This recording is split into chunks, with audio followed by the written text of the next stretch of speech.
ప్రియమైన వారలారా, ప్రభువైన యేసుక్రీస్తు పరిశుద్ధమైన నామములో నవంబర్ 5వ తేదీ మీకు శుభములు తెలియపరుస్తున్నాను. ప్రభువుకు స్తోత్రం. ప్రియులారా, యేసు దర్శించుచున్నాడు. పరిచర్యలో ప్రత్యేకముగా జీసస్ మీట్స్ యూట్యూబ్ కుటుంబములు మీరందరూ నా కొరకు, కుటుంబము కొరకు, సేవ కొరకు ప్రార్థిస్తున్నందుకు మొదట నేను మీకు కృతజ్ఞుడనయ్యున్నాను. రెండవది, ఫేస్బుక్లో ఉన్నటువంటి ప్రభు బిడ్డలందరినీ బట్టి ప్రభువును స్తుతిస్తున్నాను. ఈ సందేశములు మీ వద్దకు వచ్చేటప్పుడు మీరు మొదట ప్రభువుని స్తుతించండి, ఆయనను మహిమపరచండి.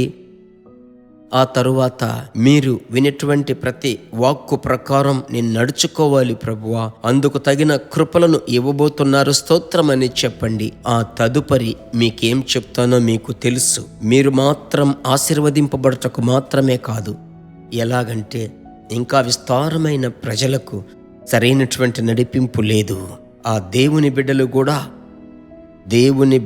దేవుని నడిపింపు తెలుసుకొనుటకై అందుకొరకు మీరు సాధ్యమైనంత మట్టుకు తమిళములో తెలిసిన వారు తమిళ్లో, తెలుగు తెలిసినటువంటి వారు తెలుగు భాషలో, హిందీ భాష మాట్లాడు వారికి హిందీ భాషలో మీరు షేర్ చేయాలని ప్రేమతో కోరుచున్నాను. సరేనా? ప్రభువుకు స్తోత్రం. ఈరోజుకు సంబంధించిన వాక్కుకు వెళ్దాం. ఈరోజు నవంబర్ 5వ తేదీ కదా. 1 కొరింథీ 12వ అధ్యాయములో 8వ వచనం, మరి ఒక్కనికి ఆ ఆత్మననుసరించి జ్ఞాన వాక్యము. ఆత్మ వలన ఆ యొక్క జ్ఞాన వాక్యము. ఆత్మలో నింపబడి మనం ప్రార్థిస్తున్నాం, అందరికీ తెలుసు.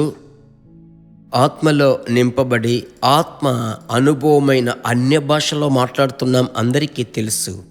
అయితే ఈ గిఫ్ట్స్ ఆఫ్ ద స్పిరిట్, ఆ ఆత్మ వరములను గూర్చినటువంటి జ్ఞానం దేవుని బిడ్డలకందరికీ కావాలి. వారే సంఘ సభ్యులైనప్పటికీ బైబిల్లో ఉంది, అది మనకు కావాలి. సరేనా?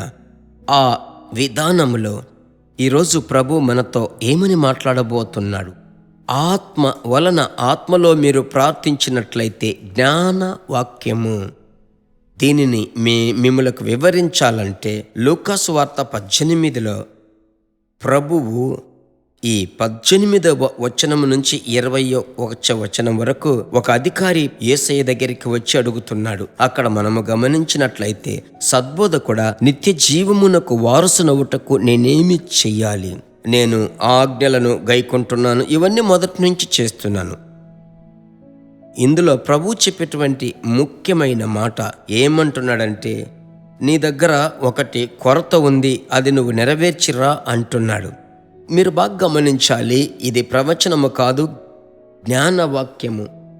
తన జీవితములో ఉన్నటువంటి దాగి ఉన్న కార్యములను ప్రభు తన అభిషేకపు శక్తి చేత ఎరుగుచున్నాడు. అదే రీతిగా మీకు విరోధముగా ఉంటున్నటువంటి, మీకు విరోధముగా కీడు చేస్తున్నటువంటి, మీతో కూడా ఉండి పనిచేసేటువంటి అన్య ఆత్మలను గుర్తుపట్టడానికి ఈ వరము. అలాగైతే మీరు అడగవద్దా? దేవుని దగ్గర అడగాలి. మీరు అడిగినట్లయితే అది మీకు ప్రయోజనం, మీరు ఎదుటి వారికి ప్రయోజనకరంగా మారుతారు. అందుకోసమే యేసయ్య మిమ్మల్ని అభిషేకించాడు. కుటుంబ జీవితానికి చాలా చాలా ముఖ్యం. కుటుంబంలో ఎదురయ్యే సమస్యలను జయించుటకు ఈ వరం చాలా చాలా ముఖ్యం. ప్రభువా, ఇది నాకు కావాలి అని అడగాలి. మీరేమనుకుంటున్నారంటే, ఇది మాకు అవసరం లేదనుకుంటున్నారు, మేం ప్రార్థన చేస్తున్నాం అని అంటున్నారు. అయితే మీరు ఈరోజు లేవాలి, మీరు ప్రభు చేత వాడబడాలి కదా. మా మీద ఉన్న అభిషేకం మీ మీద ఉంది కనుక మీరు దేవుని చేత వాడబడి మీరున్న ప్రాంతంలో, మీరున్న చోట దేవుడు మిమ్మల్ని పిలిచిన ఉద్దేశాన్ని నెరవేర్చండి. ఇందుకొరకు నేను ప్రార్థిస్తాను. ఈ కృప మాత్రం మీలో పని చేసినట్లయితే, సరేనా, అంతరంగంలో మీరు బాగా సులువుగా కనిపెట్టగలరు. ఎలాగంటే మరుగైన వాటిని తెలుసుకోగలరు. ప్రార్థించుదాం. మంచి తండ్రి, ఈ ఆశీర్వాదమైన కృపను మీ బిడ్డలకు మీరు ఇస్తారయ్యా. అందుకోసమే మీరు మాట్లాడుతున్నారయ్యా.